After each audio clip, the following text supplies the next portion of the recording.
Hello, welcome back to Bald and Board Games. I'm Bald. I'm Board. And we're going to give you a rulebook rundown of A Wayfarer's Tale by Wayfarer Games. Hey. And this is specifically The Journey Begins. There might be more, I don't know.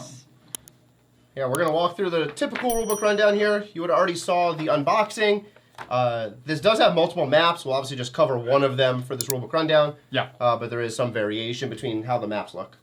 Yeah, this is a roll and write that they've just kind of deluxified with a bunch of components and stuff. But it's one that, I don't know, it seems like a lot of fun, so I decided to jump on it. Roll right place. Roll right place. Yeah. So I assume when it comes to like the main player board, in the original roll and write, you were just like crossing things off and stuff instead of like placing things Legacy on them. style, or actually roll right style, technically. That's what they are. Alrighty, everyone. It's time for the story. Being lost is not always the burden it may appear to be. Some of us were born for the wild unknown. We few who live for the sights unseen and the paths untrodden. But our mission are not made alone. We find strength in our companions and courage in our friends. The journey awaits. A world of wonders is waiting to be witnessed just beyond the horizon, for only in discovering the world can we truly begin to discover ourselves. All right, so here's an overview of the game. It says, in Wayfarer's Tale, the journey begins. 1 to 4 players race to explore uncharted islands, collecting treasure and avoiding monsters along the way in order to score the most points. Players take turns simultaneously in this voyage of discovery, which lasts approximately 45 to 60 minutes, regardless of the number of players. Each turn, players choose from a shared pool of dice, adding 2 dice values together to enlist a companion who will help traverse the tricky terrain. Play continues until a player visits every town on their island, but true victory is measured in fame and wealth. Your final score is based on how many towns you visit, how much treasure you discover, and how many monsters you face. Good luck, Wayfarers, and may the most bountiful expedition win. All right. Then components, which is Board's favorite piece. Yep, setup's right afterwards. Yep, there we go. All right. So, game setup.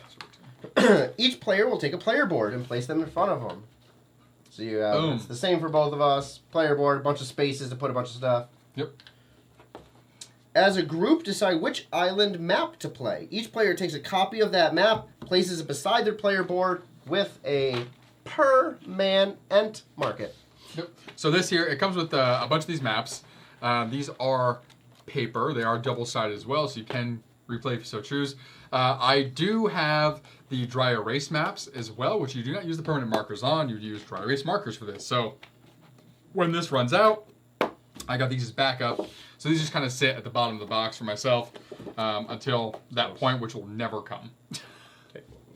For now, for the purpose of Oh, this. sure, why not? This is supposed to be first player board. Each player will take a companion disc. That is these discs right here. Place in view of all players. Done. Each player will select a color and choose their cubes and D12 markers. So there's 2 D12 dice per color, and then there's a bunch of there's a bunch of cubes here per color. Funny, you got the ones you can't use. Yeah, no. I'm taking pink. So boom, those are just available there. Yep. So we have it. What's nice is this comes with a nice storage tray that everything is in. So as you're playing, you can just literally grab them out of there. And then also, each player takes the number of town tokens required for the map. So here at the bottom, it shows here 11. 11 towns. There we go. So that's where we would divvy these out. 11 each. 1, 2, 3, 4, 5, 6, 7, 8, 9, 10, 11. 3, 4, 5, 6, 7, 8, 9, 10, 11 for you. I'll take mine 11. The way an artist counts versus a math guy. Yeah. You're like counting in 3s, then 2s. Like what? My mind adapts on the fly. 5, 5, 1. It's based on what I grabbed first. I grabbed 4 to begin with, and I work from there. All right, and then finally, for player board setup, which is obviously our big player board here, use one of your cubes as your score marker. That'll go in the upper left-hand corner at 0. I don't know why I got the one. The game begins in a town. See next page. So all players place their first town token on their player board and then block off the number of spaces designated under the word town cubes. So here we go. First off, common resources. What did it say? Blocked off the what? Oh, you will block it. We haven't gotten there. It says. Oh, it's just saying that right now to do it though. No, it says the game begins in a town, but then you don't know what town it's in yet. But when you get the town, then block off stuff. No. So it begins in a town. So you place the same. Place one mark at the top because you begin in a town. Place their first town on the player board, and then mark off. Oh, because I thought it was a specific town name we had to wait for. No, so there's 12 total towns. So we mark off one because we won't have to go there. Yes. I thought it was a specific areas based on the town. I read that wrong. Okay. Yep. So common resources. You have shield tokens and chest tokens. So right here we have our shield tokens and our chest tokens. Those are just in a common supply. Yep. Determine who goes first and hand the red active die to that player along with the 3 white dice, which are travel dice. The blue die, which is the treasure and monster die, is available for future use. Optional. Tavern Deck content. Absolutely. Journey can be played with the Tavern Deck of cards or the related companion tiles and components pictured. However, these additions are relatively straightforward to use. Some or all expansion content may be used in any given game to customize your gameplay experience. If you choose to use the travel deck or Tavern Deck, be sure to remove the purple solo cards first. Of the remaining cards, select ones you wish to play and place the 5 companion tiles and additional components within easy reach. And then these are the 5 companion tiles. So these are just off to the side within reach.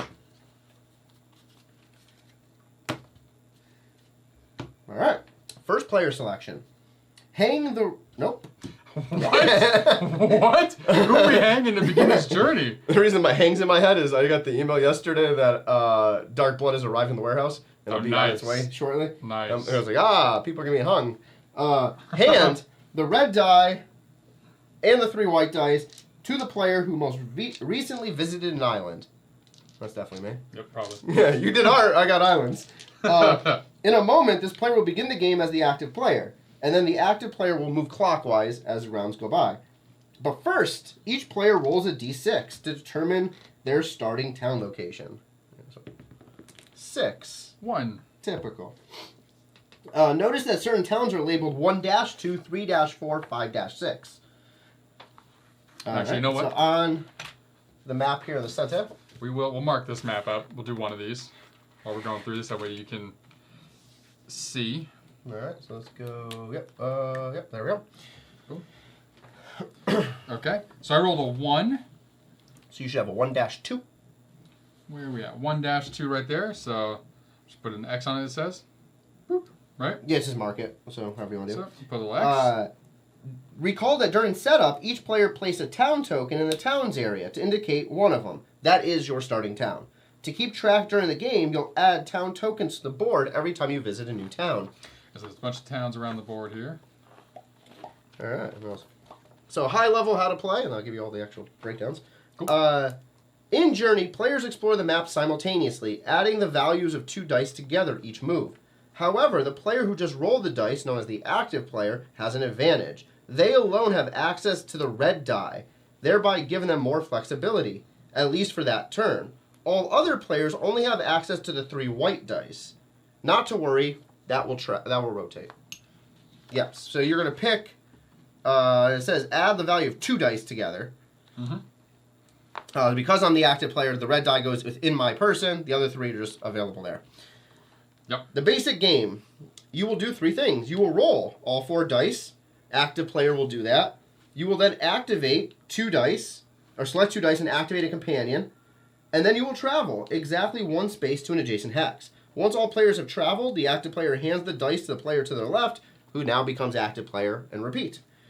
Scoring occurs when players activate specific companion spaces on the player board, which we'll go to yours right quick. So some of them have different gem locations and other things on them.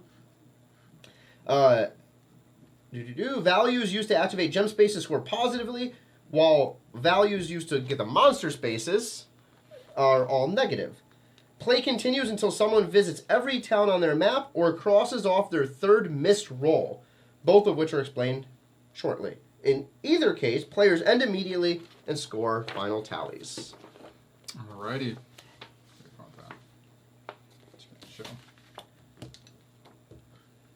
Okay. And we are over here to which one? Sorry, the roll? It's starting, yeah. Number 1? Yeah. Okay. That was, yeah. So, active player only. At the start of a turn, the active player rolls all 4 dice and places the red active die in the slot on their player disc and the 3 white dice alongside it. In view of all players, if all 3 travel dice come up the same value, all 4 dice are re-rolled. So if these were all 6s, you would re-roll 666. everything. We'll say you re-rolled the red as well.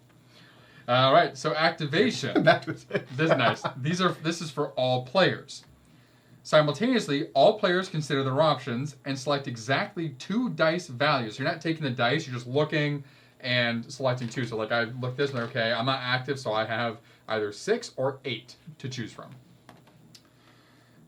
Note that only the active player has access to the value on the red die. All other players must select values from the white travel dice only. So the active player does not have to use the red die, they just have that extra option. Players use their chosen combined dice total to activate a companion, and each player's choice is driven by the type of hex they wish to travel to next. So traveling. Players travel their islands 1 hex at a time. What happened? What? I marked my starting spot. Oh, where did my board go? Right here, same board. You handed me this map. Oh, I thought you were just going to use it from the same starting spot. No, I didn't want a 1. Because now it's just randomly marked on there. You know, that's right. We'll move. We're not going to play a whole game. We'll both move on our sides. I just want to confuse them. Anyway. It won't be. That's why it's 2 different. I circled. You X'd it. Okay. It's like tic-tac-toe. So, player travels around their island 1 hex at a time, forming routes. A route is represented by drawing a line from one adjacent hex to the next. Moving from 1 hex to the next requires activating a companion who can access that specific type of terrain. Either mountains, grassland, desert, jungle, or water. We have the 5 companions here. Coachman, merchant, guide, adventurer, sailor. Yep, and they all show the hexes on those that they can access. Yes. Okay. So, you have 2 options. You can either extend an existing route, or you can start a new one. Okay? So extending a route, whatever, is, so they're giving examples. I'm trying to piece through the example here. So extending a route, so start off by drawing a line to any hex. And we're going to skip the companion thing. We're going to go over that next. So just to an adjacent one to show what it is. Okay, so that is starting a route. To extend a route, you have to continue in a straight line from that line. So if you were to go to the next hex from that line, on like a future turn, per se. On a future turn, that would be extending a route. Starting a new route would be from your town itself. You can never change directions off from a line. You can only go from town in a straight line. So you can always abandon this route on one turn, start a new one, and on your next turn, you could go back to this route. Okay. And you can keep doing that with all your routes. Whatever makes the most sense based on how you're using your companions to do the traveling. Got it. Okay? Just to show this rulebook as well, I'm going to go back to the middle here. They have, with Castles of Burgundy style, down the side, the summary of the section, which is wonderful. Nice. Okay. So whenever you miss a roll, you will have to mark off on your board. You have 3 missed rolls. So you can voluntarily pass, and if you do, you're going to have to check off one of those. Or if the rolls don't allow you to do something... You can't place it. Yep. You'll have to check off one of those. Okay. Once 3 are checked off, the game ends immediately. If someone checks off all 3. Does it say their game? No, this is the game. Yeah, I saw it. Yep. Most likely they're going to lose the game. But. Right. So, when traveling from hex to hex, you have to utilize a companion to do so. So if you're traveling, so his first move was the green hex, so he has to use the Coachman Or the merchant. to do so. So, introducing companions. Each turn, to move from one hex to another, players enlist the help of one of 5 main companions. The Coachman, the Adventurer, the Sailor, the Guide, or the Merchant. It is helpful to refer to the player board when reading this section. Perfect, we'll do that for you. So, activating the Coachman. The Coachman can only be used to travel across the grassland and mountain terrains. Again, which it shows on the board. His journey begins on the arrow and then follows the path of the dotted line in order. While there is no numerical constraint the first time he is used, each subsequent use of the Coachman requires a total that is equal to or greater than the number before it. But beware, thirsty traveler, the Coachman's progress is impeded by closed taverns. These taverns must be opened, and he must quench his thirst before progressing. Which is right here, the X's. Yep. And so there's a section we'll go over opening taverns, which is right now, actually. Sorry, it's right below. It says right here, see opening taverns, even though it's right below anyway. Which is hilarious. So, opening taverns. At the start of the game, the Coachman's progress is constrained. Closed taverns, denoted by the red X on the player board, must be opened by visiting a tavern hex on the map. In order to open both taverns, 2 tavern hexes must be visited on the map. The taverns, you see what those look like? Yep, right here. It's the same picture as the picture on the Coachman. So there's 1 tavern here, 1 tavern there, 1 tavern here. Looks like 1, 2, 3. 3 on this map. Nice. All right. So once visited, place a cube over the X to indicate the tavern is now open for business. But to do so, as an example, marvelous. There we go. The Coachman may now pass through freely, subject to the usual numerical constraints. In this, yep, I'll show the illustration. I'm not going to show you that. So here we will show you, if you want to show them an example, so you use one of those for him, and so you would place it down based on the numerical value of both of your dice. Yep, so let's say somehow we got a 4 as the numerical value. Next turn rolls, and we'd have... You actually just use the same one because there's the other ones you need to use down there. Yes. So 4, and let's say this was the next roll. I'd be like, oh, that's a 6. That's pretty good. So then I'd find the 6. I'd move this over. Now it's a 6. Yep. So it'd have to keep going up and up and up as you progress. Obviously, you're only using 2 dice. Therefore, your max, unless things can alter the count, is 12. But once you get to 12 with him, you stay at 12 because you have to equal to or greater than. So unless something can add to dice counts. Correct. Yeah. So the Coachman is probably best to start off as low as possible as you start moving. Because there is exactly 12 spaces on this board for the Coachman.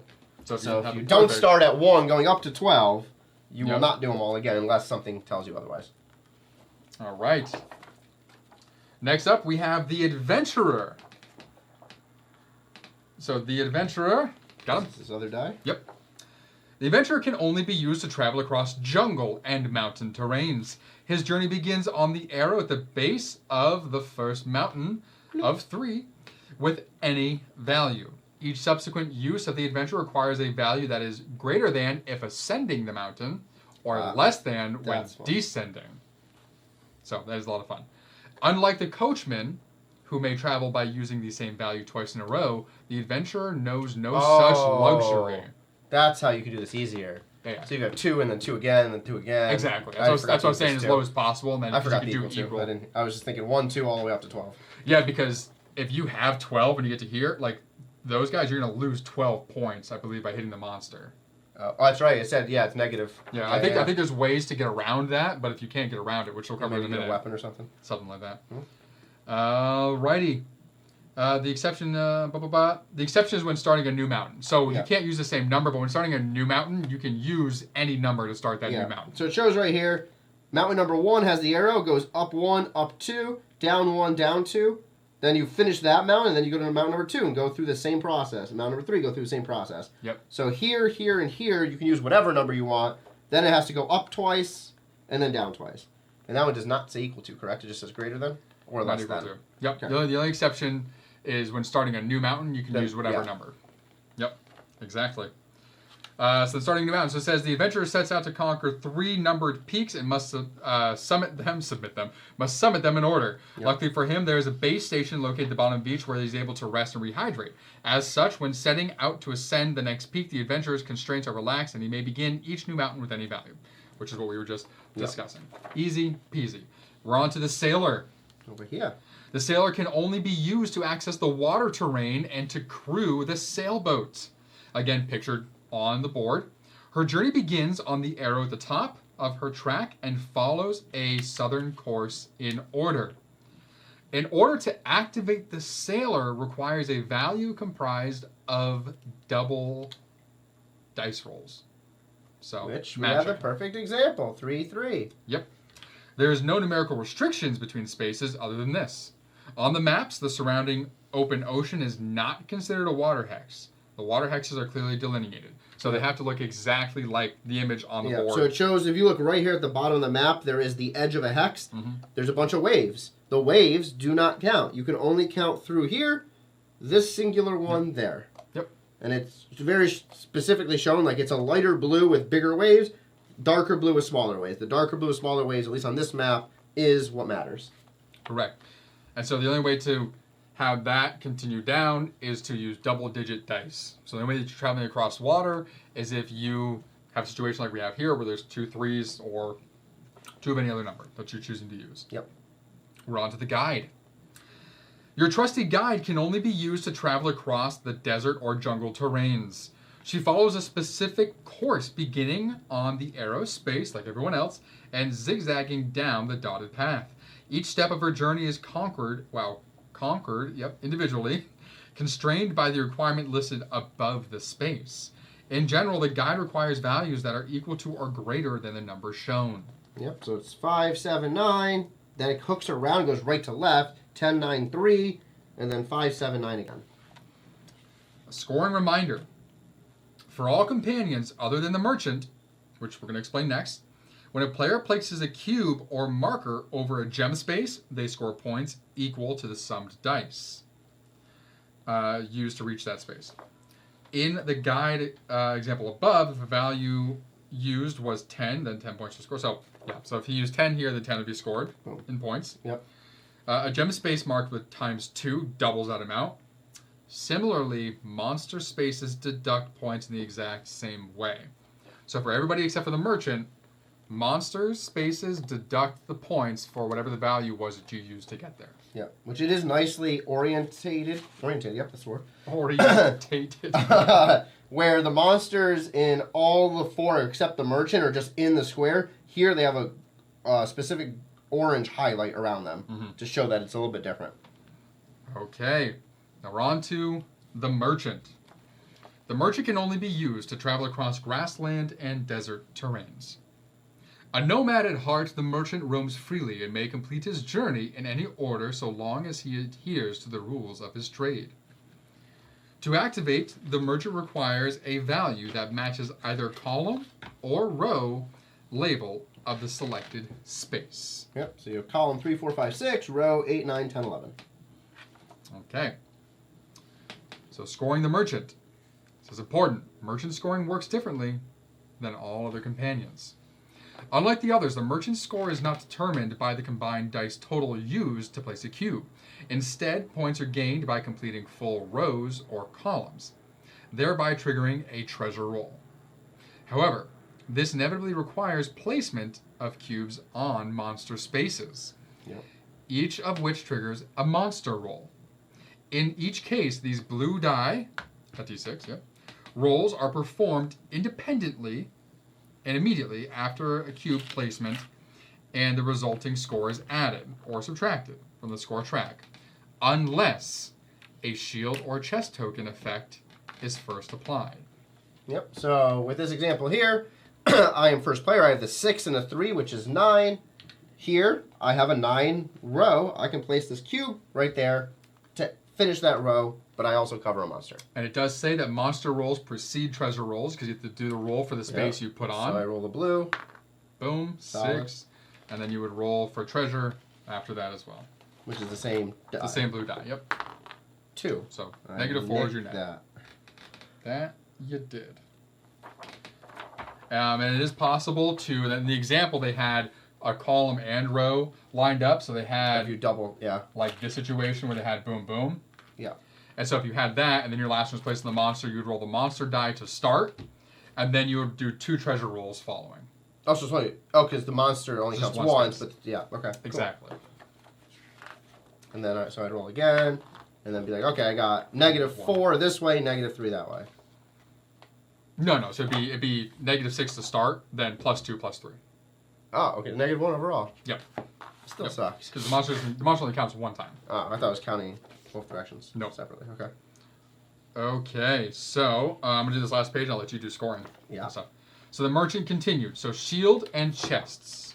Give you these here.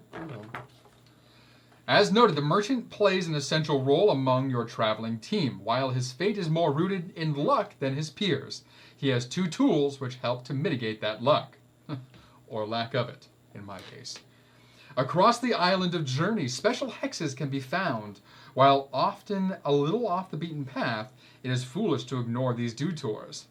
Relevant to the merchants only, there are 2 locations of note. The first of which are for shield tokens. When a player journeys to a shield hex, they immediately acquire and store a shield token up to the total of 4. The shield guards the merchant from bad luck and can be used to re-roll a treasure or monster roll. Spend 1 token and return it to the supply. So when you go to that hex, you put it on your board, and that's 1, 2, 3 right there. Boom. And then you have the chest token. When a player journeys to a chest hex, they immediately acquire and store a chest token, up to the total of 4. To improve a treasure roll, spend 1 token to double the score of that roll. Yep. So straightforward. What's nice is the shield has the very typical reroll arrow on there to allow you to know you can reroll a treasure or monster die. And that's times 2. And that's times 2. Pretty simple. All right, rules for combining tokens. What are we simping for? Yo. On a single turn, you may spend multiple shield tokens to re-roll your die, and the best roll may be selected, rather than the last. Cool. In addition, you may use a single chest token in conjunction with your re-rolls. You may only use 1 chest per turn. So I'm saying you can use multiple of the shields to re-roll multiple times, and you can actually choose the best roll out of all those. It's not necessarily the last one. Yeah. Which is kind of nice. You have that flexibility there.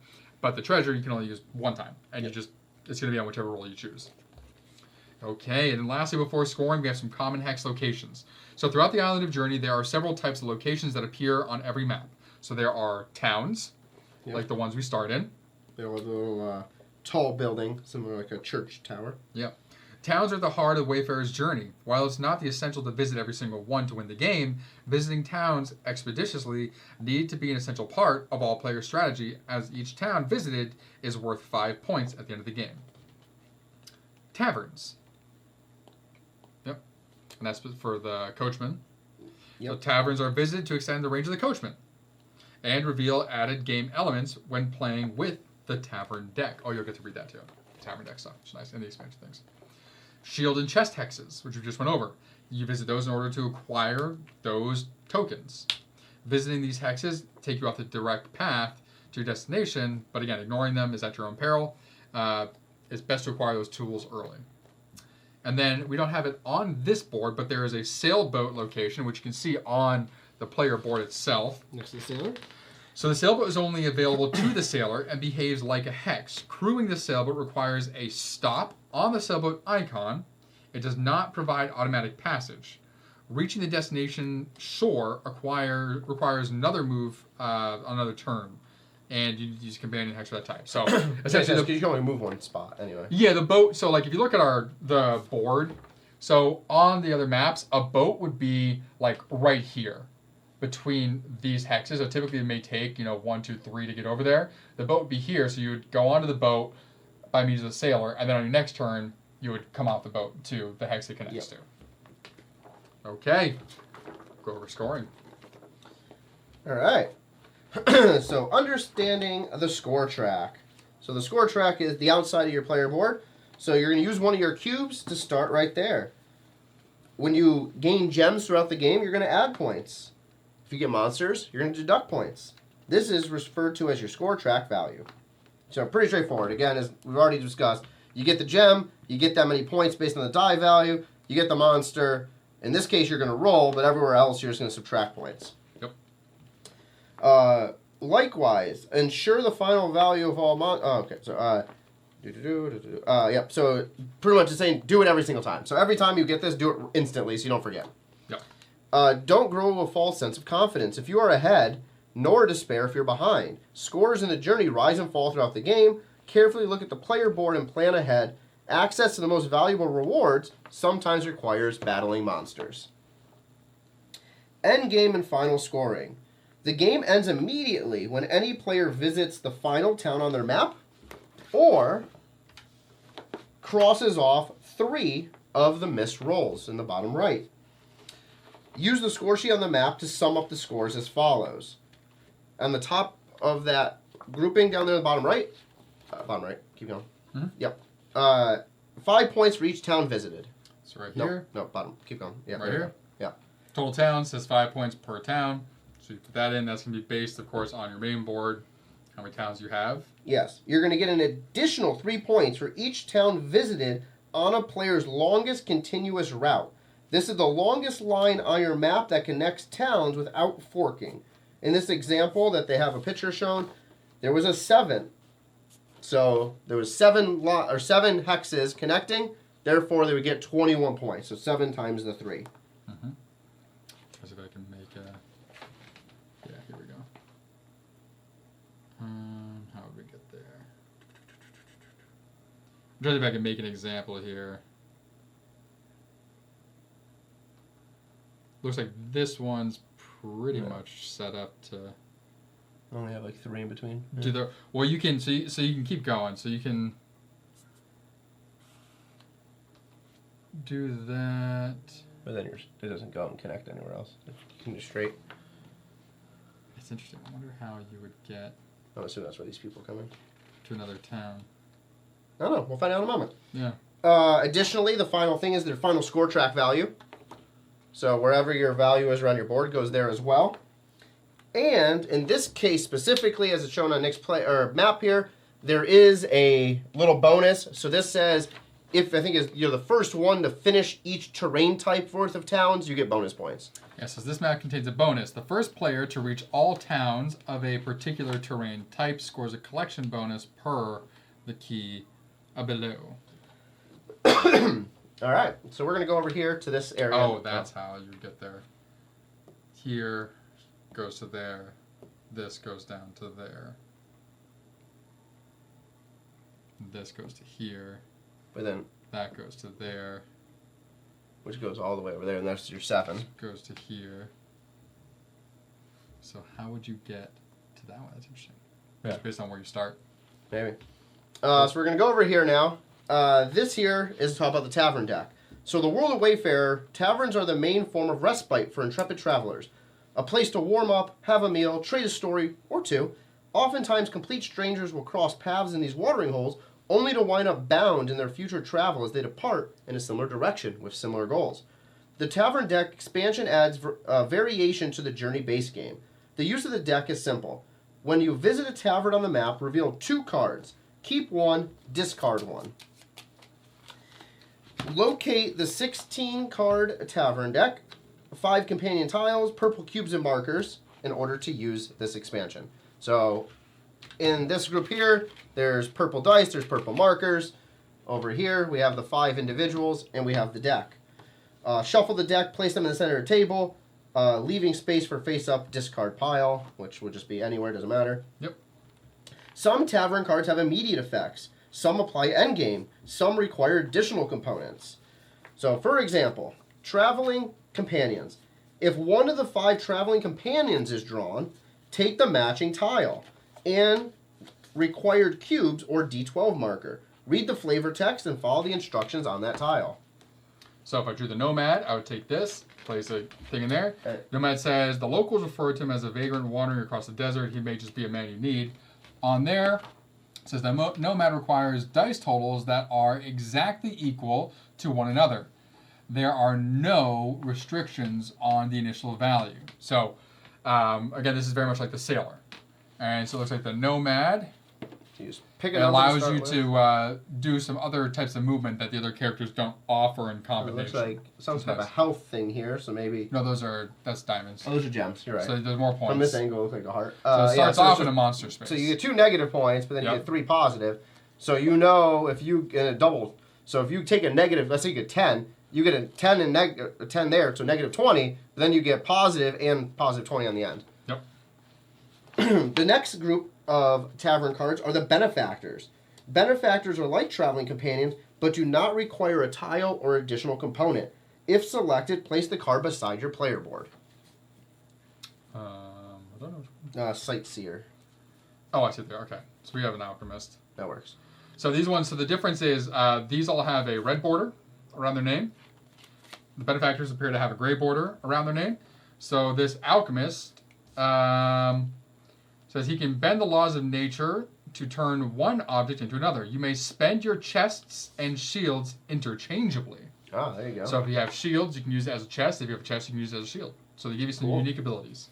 And then the final group of cards is the quest cards. There is 1 quest card for each of the 5 types of terrain.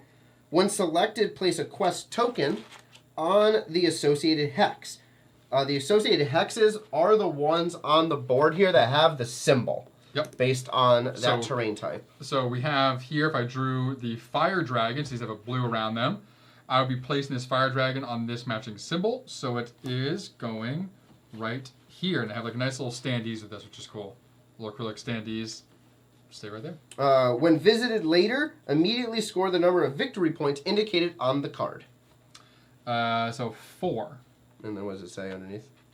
Anything. Sponge, that's flavor It says, text. please help us. The dragon took our daughter. Rescue her, and I will give you all I have. So it looks like in the rulebook, it showed little square like quest map pieces, where in this it actually comes with these nice acrylic standees, which is way better. Yeah. So that's the Tavern Deck. It's as simple as that. So you draw 2 cards, you pick one of the 2, discard the other one, and you do what it says. Either grab a companion, have the card next to you for the benefactors, or put a quest marker down. Additionally, there are some variants in this game. First game variant is map number 4. Map number 4 is called the Twins. It is a short form variation. So it's for a quicker game. That's all it is. So if you want a quick, simple game, go to map number 4. Next is these fun cards, though, in the other 2 stacks. So, Fortune Tellers. So for a slightly more strategic game, distribute the Fortune Teller to each player at the beginning of the game. There are 4 of them. To use the Fortune Teller, each player places the card adjacent to their player board and can use the Fortune Teller up to 3 times. These allow you to add or subtract 1 from the total dice selected. Keep track by placing a cube on the card. See, boom, boom, boom. So that's just something simple. It has a little bit more strategy. So if you really needed, like for the Sailor doubles, and you had a 5 and a 6, you can make it 6-6 or 5-5. Lastly, here we have the Storm Deck. To play with the Storm variation, locate the 4 Storm cards, shuffle them into the Tavern Deck. To use them, after a player reveals and selects a Storm card, all other players pass their map clockwise around the table. I know, this is so cool. Receiving players select and outline up to 3 adjacent hexes that match the terrain shown on the Storm card. So in this case, you have the Storm of Mountains. You would go to your map. So if this was board's map right here, and it's mountains, it says up to 3 adjacent hexes. So 3 hexes that are touching each other. I would most likely And you just outline the hexes. do this sort of a situation here. Of course you would. Because then, if he has to go to that last town, he's going to suffer whatever the consequences. Yes. And these are now known as the Storm Hexes. The outline hexes may contain towns, taverns, statues, any other icon. There are no restrictions. Once outlined, players return the map back to the owner. So I would get it back. Players must now do their best to avoid encountering inclement weather, or they incur a 3-point penalty for each storm hex they travel to. Adjust accordingly as you enter. And so here, if he was coming from this town right here, So if he's coming from this town here and coming over, he'd have to go through each of those. It'd be 3, 6, 9. Yes. Something interesting there too is, let's say, for example, this is Nick's map in front of him, and let's say he has 4 points currently. If he is already on this hex, he would lose 3 going here. Next turn, he would lose another 3. He is at 1. He cannot lose 3. Therefore, he cannot move to that hex. There are no negative points, so if you can't lose the points, you can't. And make it's the not move. like, oh, you just round to 0. Nope. This is, yep. If you can't lose all of it, you cannot do that action. Same goes for the player board as well with the monster spaces. Yes. Yep. So all negative points, you must have the ability to take the negative hit if possible. Yeah. Or you can't do it, or go a different direction or whatever. Or that's where marking that negative or the misroll thing comes into play. Yep. The last thing it says is on different maps there are different bonuses. So this map specifically had that bonus. Others will have other bonuses. Yep. So you just play it out, like I said, until someone visits all 11. In this case, some others will have different counts, and see who wins. Yeah, I just want to verify really quick here for moving. When you hit one of these special spaces... New routes may only start from towns. Yeah. Only from towns. Interesting. So they specifically set this map up to where you can't visit every single town space on there. So there's 11 towns. Yep. So I can visit. So if I started here, 1, 2, 3, 4... And 3 taverns, yeah, that makes sense. 5, 6.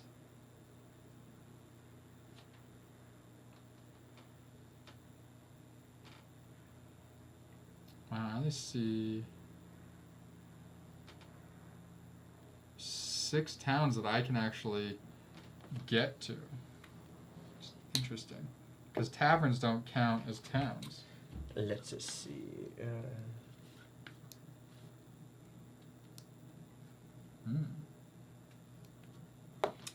So is it when a single player visits or when all players visit? No, it says single. Or say when all 11 towns are visited. That's what I think it might say. So say, hold on.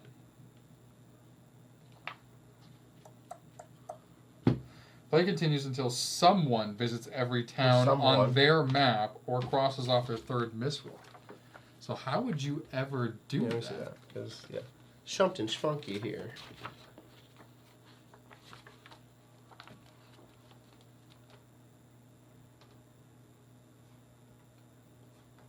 Please show a route represents.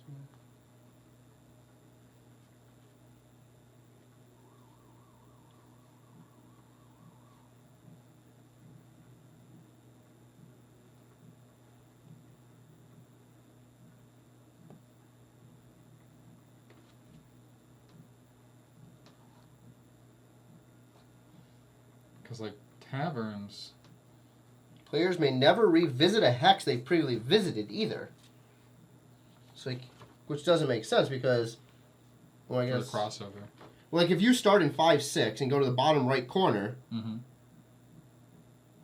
It has to be if you hit the edge of the map you can turn. That has to be missing from this rulebook. That's the only way to make this work, is if you hit the edge of the map, you can rotate. Or this is impossible. They either mathematically broke their game. Because this here. Yeah, because if you can't do that. Well, sure. If you started here and went there. I wonder. If you started here and went here, you can't go backwards. So you have to go there, which means the only way to continue on is to go this way and then cross over here and go all the way here and then work your way around. So you have to be able to rotate if you hit the edge of the play area. Oh, I wonder if it just isn't, if this is, so they're not specifying. So it says here, new routes must start from may only start from towns, right? Yeah. Brand new routes. But it says here, shit, I just read it. Routes may not fork at any other location. So we can probably do this where you go here, you do that. You just can't then get here from that spot. Yeah, You can't fork it. Okay. So you can turn. So you can move wherever you want to. So you don't have just in the example it only shows them going straight. It should be the first line of movement is move one space. It says move one space. It's just not clear But then that you can't fork. As it's like you can move one space and then you can turn and go that way, which then makes it more reasonable to not cross over. You're not always continuing a straight line. Yeah. So the only places you can fork, or at a town, is from a town. Yes. Okay. That makes more sense. I was like, there's no way. It's impossible To do that. I was like, this math ain't mathin'. And that is why we do rulebook rundowns our way, because we go through these moments that you're most likely going through, and you get to see us work through if you have Wayfarer's Tale, Wayfarer, or like either you've played it or you're about to play it, and you read the rulebook and had the same thing, let us know in our comments. Yeah, definitely. Because one of the reasons we do this is to help clarify things like that. Usually it's us bickering about rules. That was just neither of us were like, what the hell we're doing. Yeah, I mean, it's also us like when things are unclear for us to work through that process of figuring it out like we just did. So that way it's easier for you if you end up watching this. I love how I made it harder. I'm like, oh, you got to hit the edge of a map and then you can turn. You're like, yeah, ricochet. Yeah, exactly. I'm like, wait a minute, what does it say? It says fork. It never says you can't turn. It says you can't fork. Cool. So you can spoon. So even that makes it way more strategic because now it's like a game of Snake at the same time. Because also you can't backtrack, so you got to know if I'm going to turn, I need to know everything down this path is done. I can't ever come back this way. Right. I mean, you can, but you have to find a way around. Like if you lock yourself out. Like that's what I'm saying. So like, if you made a loop like this, then everything in the middle's done. Yeah. For example, if I was here, and I decided, let's just say I was here, I went down here. I now literally am stuck where I can't cover any of this until I go this way, potentially over here, and then cross the river, and I gotta go all the way around to get back over here. Yeah. So you gotta be very careful of I can connect two towns, awesome. And then you're like, well, crap, now I need to go halfway around the map to come to any of these other spots. Yep. Cool. I like it. We'll have to get dry erase markers for the dry erase board. We have some up there. Of course you do. Those are those are. Because for the dry erase board, that's right there too. That's true. I have one of those too. Hilarious. All right, so. But, I mean, we have the paper ones, so we'll use the paper ones to start. So we got a big sheet of and just ripped half the book off. My lord. But yeah, that was a rulebook rundown of A Wayfarer's Tale: The Journey Begins by Wayfarer Games. This was Bald and Board Games. I'm Bald. I'm bored. We'll see you at the tavern. Oh. We'll have a beer or two. Ooh.